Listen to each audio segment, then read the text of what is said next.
ఈ సుమతి శతకం యొక్క ప్రత్యేకత ఏమిటి అని అంటే, ఈ సుమతి శతకములో ఉన్నటువంటి ఛందస్సు ఖందం. ఖందం. ఈ ఖందం అనేటువంటి ఛందస్సులో జాగ్రత్తగా కాన్సన్ట్రేషన్ చేయాలి. ఈ ఖందం అనేటువంటిది మొత్తము, ఈ ఛందస్సు మొత్తం ఈ శతకంలో ఉండిపోతుంది. వేమన శతకం అని అంటే, వేమన శతకంలో ఉన్నటువంటి ఛందస్సు ఏమిటి? ఆటవెలది ఛందస్సు. ఇంతకుముందు నరసింహ శతకం చెప్పినాం. నరసింహ శతకంలో ఉన్నటువంటి ఛందస్సు ఏమిటి? సీసం. అంటే శతక లక్షణాలకు ఒక లక్షణమైనటువంటి ఏంటిదంటే ఛందో నియమము. అంటే ప్రతి శతకానికి ఒక ఛందస్సు అనేటువంటి నియమాన్ని కలిగి ఉండాలనేటువంటి నియమ నిబంధన ఉన్నది. అందులో భాగంగా సుమతి శతకంలో ఉన్నటువంటి ఛందస్సు ఏమో కందము, వేమన శతకంలో ఉన్నటువంటి ఛందస్సు ఏమో ఆటవెలది, శ్రీ నరసింహ శతకంలో ఉన్నటువంటి ఛందస్సు ఏమో సీసము. ఓకే, తర్వాత పక్కి అప్పల నరసయ్య అన్నాడు. మరి పక్కి అప్పల నరసయ్య రాసినటువంటి శతకం ఏంది? కుమార కుమారి శతకాలు. ఇది కూడా పోయినసారి టెట్లో పడ్డది పెట్టు. అంటే నేను ఏం చెప్తున్నాను అంటే, ఒక ప్రశ్నకు ఆన్సరు ఒకటి ఉంటుంది, ఒక ఆప్షన్ ఉంటుంది. మిగతా 3 ఆప్షన్స్ వేటికి సంబంధించి అనేటువంటి కోణంలో నేను డిస్కషన్ చేస్తా ఉన్నాను.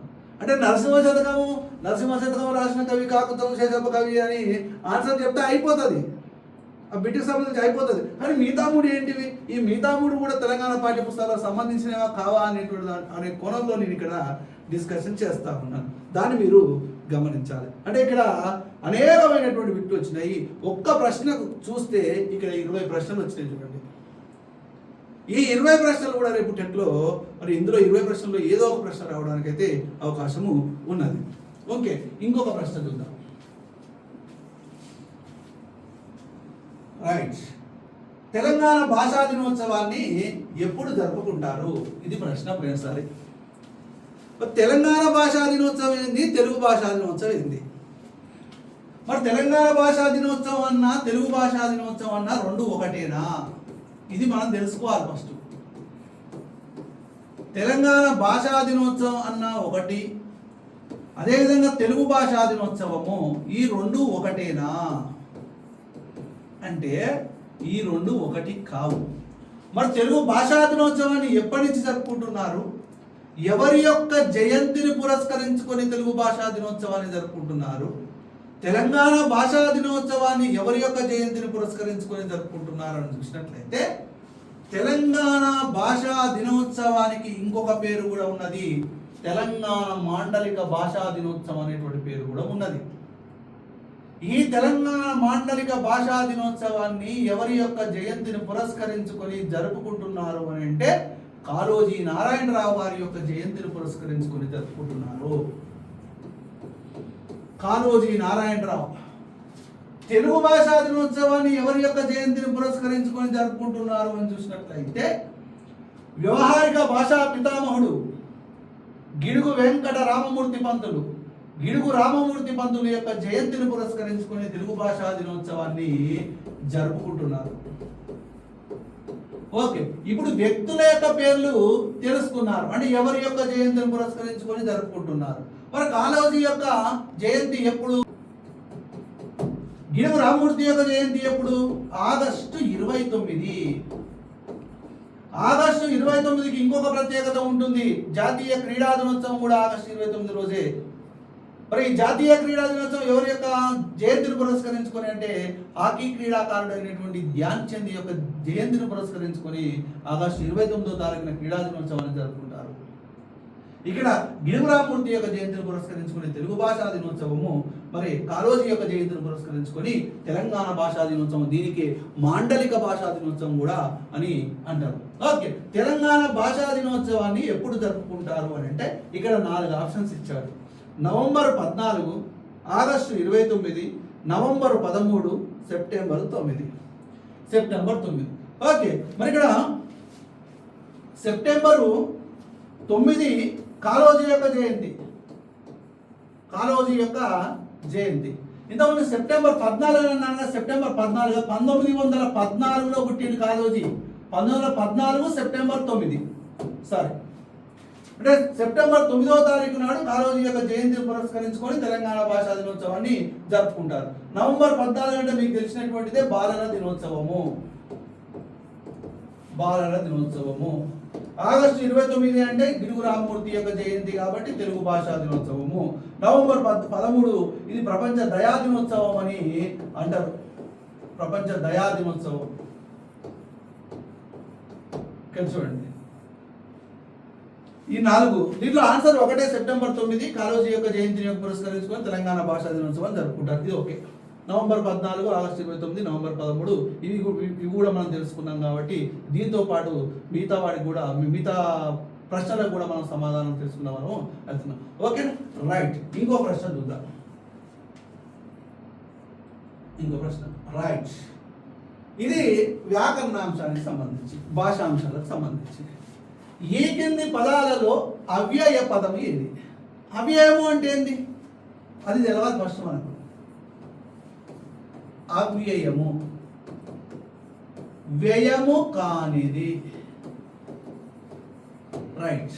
వ్యయము కానిది. వ్యయము కానిది. రైట్. అవ్యయము అంటే లింగ వచన విభక్తి ప్రత్యయములు లేనిది అవ్యయము అంటే. లింగ వచన విభక్తి ప్రత్యయములు లేనిది. మరి లింగం అంటే ఏంది? శివలింగమా? లింగం అని అంటే పుంలింగము స్త్రీలింగం. దీన్నే మరి అదే వాచకము అని కూడా అంటారు. వచనం అంటే ఏకవచనము బహువచనం. విభక్తి ప్రత్యయాలు అంటే మీకు తెలిసినటువంటివే ప్రథమ, ద్వితీయ, తృతీయ, చతుర్థి, పంచమ, షష్ఠి, సప్తమ, అదేవిధంగా సంబోధనా ప్రథమ విభక్తి ప్రత్యయాలు. అంటే ఏదైనా ఒక పదము తీసుకున్నా కానీ ఏదైనా ఒక వర్డ్ తీసుకున్నట్లయితే దానికి లింగం ఉండదు, వచనం ఉండదు, విభక్తి ప్రత్యయం లేకపోతే దానిని ఏమంటారు అని అంటే అవ్యయము అని అంటారు. ఇప్పుడు ఇందులో 4 ఆప్షన్స్ ఉన్నాయి. ఇప్పుడు మనము అని అన్నాము. మనము అనేటువంటిది ఇది ఒక బహువచనం. మనము అంటే ఒకరికంటే ఎక్కువనే ఉంటాము కాబట్టి ఇది ఒక బహువచనం. కానీ వచనం ఉంది కాబట్టి ఇది అవ్యయం కాదు. వారు అని అన్నాము. వారు అనేటువంటిది కూడా ఇది ఒక బహువచనం కాబట్టి ఇది కూడా కాదు. చూపులు ఏకవచనం బహువచనం, ఇది కూడా కాదు. ఈ ఊరక అనేటువంటి పదము తీసుకున్నట్లయితే ఇది ఏ లింగమో చెప్పలేము. అది స్త్రీలింగమో, నపుంసకలింగమో, పుంలింగమో ఏదో చెప్పలేము. ఇది ఏకవచనమో బహువచనమో చెప్పలేము. అదేవిధంగా ఇది ఏ విభక్తి ప్రత్యయాలు కూడా ఇందులో లేవు. కాబట్టి లింగం లేదు, వచనం లేదు, విభక్తి ప్రత్యయాలు ఏవీ లేవు కాబట్టి దీన్ని ఏమంటారు అని అంటే అవ్యయము అని అంటారు. అంటే ఇది భాషా భాగాల్లో ఒక భాగంగా మనము చెప్పుకుంటాం. ఇది భాషాంశాలు అనేటువంటి టాపిక్లో ఉన్నది. ఓకే, ఇది ఒక ప్రశ్న, ఒక రకమైనటువంటి ప్రశ్న. ఇంకొకటి చూద్దాం. ద్వంద్వ సమాసానికి ఉదాహరణ ఏది? ఇది కూడా భాషాంశాలకు సంబంధించింది. ద్వంద్వ సమాసం. అసలు ద్వంద్వము సమాసానికి ఉదాహరణ అన్నాడు. అసలు ద్వంద్వ సమాసం అంటే ఏదో చూడాలి ఫస్ట్ మనం. ద్వంద్వ సమాసం జాగ్రత్తగా కాన్సన్ట్రేషన్ చేయండి. ఉభయ పదార్థ ప్రాధాన్యము కలది. ఉభయ పదార్థం. పదార్థం అంటే తినేది కాదు, పదము యొక్క అర్థం అన్నాడు. ఉభయ అంటే ఏంది? సమాసములో 2 పదాలు ఉంటాయి. ఒకటి పూర్వ పదము, ఇంకొకటి ఉత్తర పదము. పరపదము కాదు, సందులలో మాత్రమే పూర్వపదము పరపదాలు ఉంటాయి. రైట్. అంటే పూర్వ పదము యొక్క అర్థము, ఉత్తర పదము యొక్క అర్థము ప్రధానంగా కలిగినటువంటి సమాసమే ద్వంద్వ సమాసం. చూడండి, ఇట్లా లైన్ ఇచ్చేసిండు, దాని యొక్క అర్థం ఇది. చాలా వరకు ఉభయ పదార్థ ప్రాధాన్యము కలది ద్వంద్వ సమాసం. ద్వంద్వ కూడా అంటే ద్వంద్వ కూడా అన్నారు. ఇంకా దంత సమాసం, ద్వంద్వ సమాసం ఇట్లా చెప్తా ఉంటుంటారు ఇక అనరాక. ఇక ఉభయ పదార్థం అంటే పూర్వపదం యొక్క అర్థము, ఉత్తర పదం యొక్క అర్థము ప్రధానంగా కలిగినటువంటి సమాసానికి ద్వంద్వ సమాసము అని పేరు. ఇంకొక చిన్న విషయం ఏంటంటే ఇక్కడ చాలా వరకు ఒక కన్ఫ్యూజ్ ఉంటుంది. విశేషణ ఉభయ పద కర్మధారయ సమాసానికి ద్వంద్వ సమాసానికి చాలా వరకు కన్ఫ్యూజ్ ఉంటుంది. మరి విశేషణ ఉభయపద కర్మధారయ సమాసంలో ఏముంటుంది అని అంటే, ఈ సమాసంలో పూర్వపదము మరియు ఉత్తర పదములో రెండిట్లలో విశేషణాలు ఉంటాయి. కానీ ద్వంద్వ సమాసంలో పూర్వపదము మరియు ఉత్తర పదము రెండిట్లలో విశేష్యాలు ఉంటాయి. మరి విశేష్యము అంటే ఏంది? ఇస్ నథింగ్ బట్ నామవాచకం. నామవాచకాన్ని విశేష్యము అంటాం. నామవాచకాన్ని విశేష్యము అంటాం. అంటే ఇక్కడ ద్వంద్వ సమాసములో రెండు నామవాచకాలే ఉంటాయి.